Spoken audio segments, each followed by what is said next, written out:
Hi everyone. I'm going to just recap the last paragraph from yesterday. Now then, Sergeant Samways said, "Insults ain't going to get us nowhere. They only aggravate things. Therefore, gentlemen, I have a suggestion to put before you. I suggest that we all of us make a big effort to drive these birds back over the road onto Mr. Hazel's land. How does that strike you, Mr. Hazel?" "It'll be a step in the right direction," Mr. Hazel said. "Get on with it then." "How about you, Willem?" the sergeant said to my father. "Are you agreeable to this action?" "I think it's a splendid idea," my father said, giving Sergeant Samways one of his funny looks. "I'll be very glad to help. So will Danny." What's he up to now? I wondered, because whenever my father gave somebody one of his funny looks, it meant something funny was going to happen. And Sergeant Samways, I noticed, also had quite a sparkle in his usually stern eye. "Come on, my lads," he cried. "Let's push these lazy birds over the road." And with that, he began striding around the filling station, waving his arms at the pheasants and shouting, "Shoo, shoo! Off you go, beat it, get out of here." My father and I joined him in this rather absurd exercise, and for the second time that morning, clouds of pheasants rose up into the air, clapping their enormous wings. It was then I realised that in order to fly across the road, the birds would first have to fly over Mr. Hazel's mighty Rolls-Royce, which lay right in their path with its door still open. Here is Sergeant Samways. Most of the pheasants were too dopey to manage this, so down they came again, smack on top of the great silver car. They were all over the roof and the bonnet, sliding and slithering and trying to keep a grip on that beautifully polished surface. I could hear their sharp claws scraping into the paintwork as they struggled to hang on, and already they were depositing their dirty droppings all over the roof. "Get them off!" screamed Mr. Hazel. "Get them away!" "Don't you worry, Mr. Hazel, sir," Sergeant Samways cried out. "We'll fix them for you. Come on, boys." "Easy does it. Shoo 'em right over the road." "Not on my car, you idiot," Mr. Hazel bellowed, jumping up and down. "Send them the other way." "We will, sir, we will," answered Sergeant Samways. In less than a minute, the Rolls-Royce was literally festooned, that's a good word, festooned, covered with pheasants, all scratching and scrabbling and making their disgusting runny messes over the shiny silver paint. What is more, I saw at least a dozen of them fly right inside the car, through the open door, by the driver's seat. Whether or not Sergeant Samways had cunningly steered them in there himself, I didn't know, but it happened so quickly that Mr. Hazel never even noticed. "Get those birds off my car," Mr. Hazel bellowed.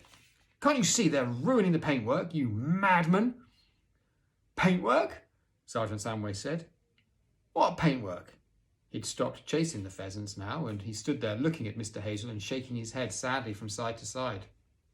"Well, we've done our very best to encourage these birds over the road, but they're too ignorant to understand." "My car, man," shouted Mr. Hazel. "Get them away from my car." "Ah," the sergeant said. "Your car. Yes, I see what you mean, sir. Beastly, dirty birds, pheasants are, but why don't you just hop in and quick and drive away fast? They'll have to get off then, won't they?" Here is Mr. Hazel and Sergeant Samways. Mr. Hazel, who seemed only too glad of an excuse to escape from this madhouse, made a dash for the open door of the Rolls and leaped into the driver's seat. The moment he was in, Sergeant Samways slammed the door, and suddenly there was the most infernal uproar inside the car as a dozen or more enormous pheasants started squawking and flapping all over the seats and round Mr. Hazel's head. "Drive on, Mr. Hazel, sir," shouted Sergeant Samways through the window in his most commanding policeman's voice. Hurry up, hurry up, hurry up. Get going quick. There's no time to lose. Ignore them pheasants, Mr. Hazel, and accelerate that engine." Mr. Hazel didn't have much choice. He had to make a run for it now. He started the engine and the great Rolls shot off down the road with clouds of pheasants rising up from it in all directions. Then an extraordinary thing happened. The pheasants that had flown up off the car stayed up in the air. They didn't come flapping drunkenly down as we had expected them to. They stayed up and they kept on flying. Over the top of the filling station they flew, and over the caravan, and over the field at the back where our little outdoor lavatory stood, and over the next field, and over the crest of the hill, until they disappeared from sight. "Great Scott," Doc Spencer cried. "Just look at that. They've recovered. The sleeping pills have worn off at last." Now all the other pheasants around the place were beginning to wake up. They were standing up, tall and on their legs and ruffling their feathers and turning their heads quickly from side to side. One or two of them started running about, then all the others started running, and when Sergeant Samways flapped his arms at them, the whole lot took off into the air and flew over the filling station and were gone. Suddenly there was not a pheasant in sight, and it was very interesting to see that none of them had flown across the road, or even down the road in the direction of Hazel's Wood and the great shooting party. Every one of them had flown in exactly the opposite direction.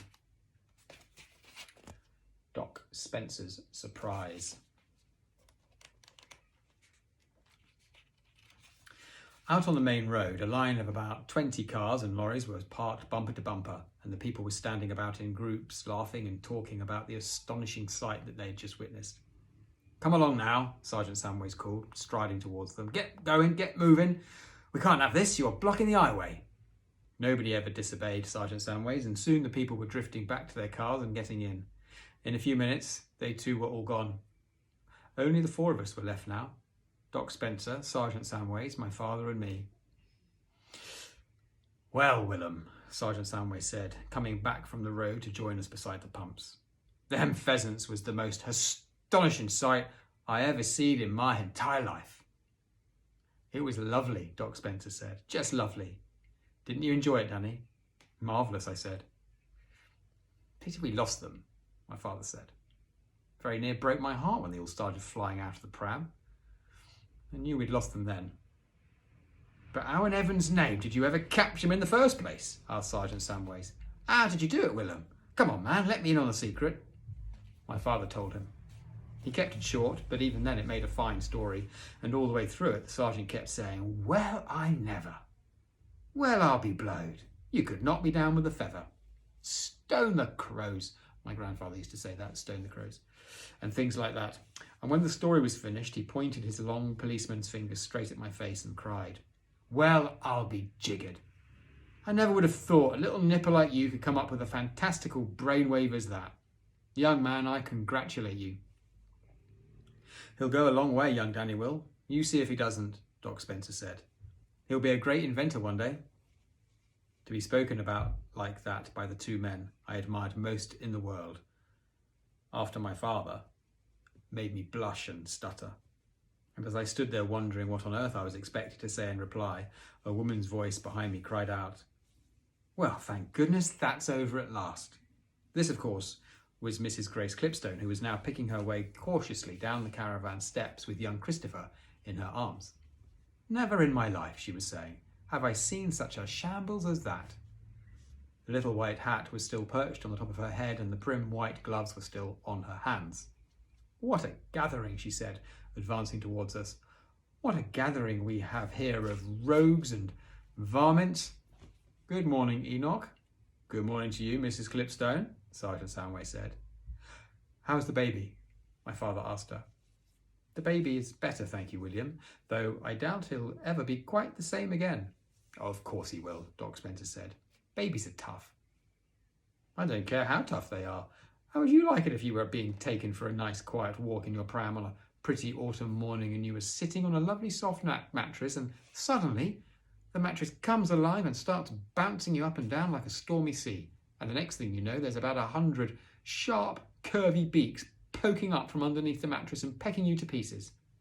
The doctor cocked his head over to one side, then to the other, and he smiled at Mrs. Clipstone.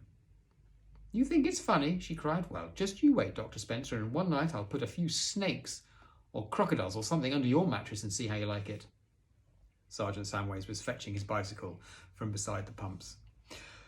Well, ladies and gents, I must be off and see who else is getting into mischief round here. I'm truly sorry you were troubled, Enoch, my father said, and thanks very much indeed for your help. I wouldn't have missed this for all the tea in China, Sergeant Samways said. But it did sadden me most terrible, William, to see all those lovely birds go slipping right through our fingers like that. Because to my mind, there don't exist a more luscious dish than roasted pheasant anywhere on this earth. It's going to sadden the vicar a lot more than it saddens you, said Mrs. Clipstone. That's all he's been talking about ever since he got out of bed this morning. The lovely roast pheasant he's going to have for his dinner tonight. He'll get over it, Doc Spencer said. He will not get over it, and it's a rotten shame, Mrs. Clipstone said, because now all I've got to give him are some awful frozen fillets of cod, and he never did like cod anyway. But surely you didn't load all those pheasants into the pram, did you? I mean, you were meant to keep at least a dozen for you and the vicar. Oh, I know that, but I was so tickled at the thought of strolling calmly through the village with Christopher sitting on 120 birds, I simply forgot to keep any back for ourselves. And now, alas, they've all gone. And so is the vicar's supper. The doctor went over to Mrs. Clipstone and took her by the arm. You come with me, Grace, he said. I've got something to show you. He led her across to my father's workshop where the big doors stood wide open. The rest of us stayed where we were and waited. Good grief, come and look at this, Mrs. Clipstone called from inside the workshop. William, Enoch, Danny, come and look. We hurried over and entered the workshop. It was a great sight. Laid out on my father's bench, amid the spanners and wrenches and oily rags, were 6 magnificent pheasants, 3 cocks and 3 hens. There we are, ladies and gentlemen, said the doctor, his small, wrinkled face beaming with delight. How's that? We were speechless. 2 for you, Grace, to keep the vicar in a good mood, Doc Spencer said. 2 for Enoch, for all the fine work he did this morning, and 2 for William and Danny, who deserve them most of all. Yes, but what about you, Doctor? That doesn't leave any for you.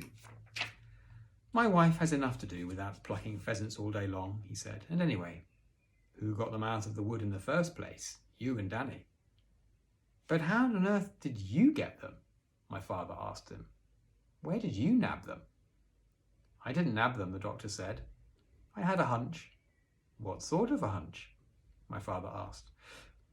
Well, it seemed fairly obvious that some of those pheasants must have gobbled up more than 1 raisin each. Some, if they were quick enough, might have swallowed half a dozen each, or even more, in which case they would have received a very heavy overdose of sleeping pills and wouldn't ever wake up. Ah, we cried, of course, of course. So while you were all so busy driving the birds onto old Hazel's Rolls Royce, I sneaked in here and had a look under the sheet in the bottom of the pram, and there they were. Amazing, said Sergeant Samways. Absolutely amazing. Those were the greedy ones, the doctor said. Never pays to eat more than your fair share. Marvellous, my father said. Well done, sir. Oh, you lovely man, cried Mrs. Clipstone, flinging an arm round the tiny doctor and giving him a kiss on the cheek. Now, come along, the doctor said to her. I'll drive you home. You can leave this crazy perambulator where it is.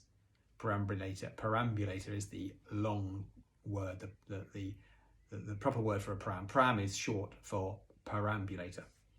And Enoch, we'll take your birds with us and drop them off at your house on the way. We can't have the arm of the law cycling through the village with a brace of pheasants slung over the handlebars.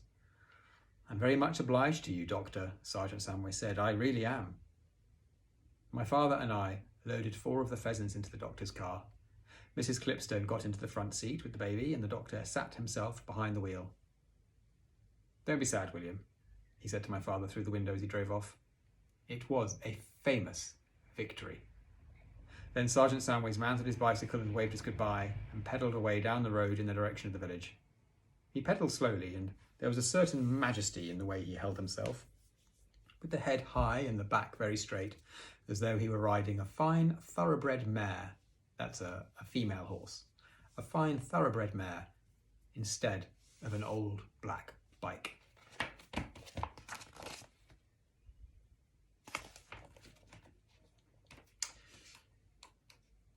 Okay, end of part 1.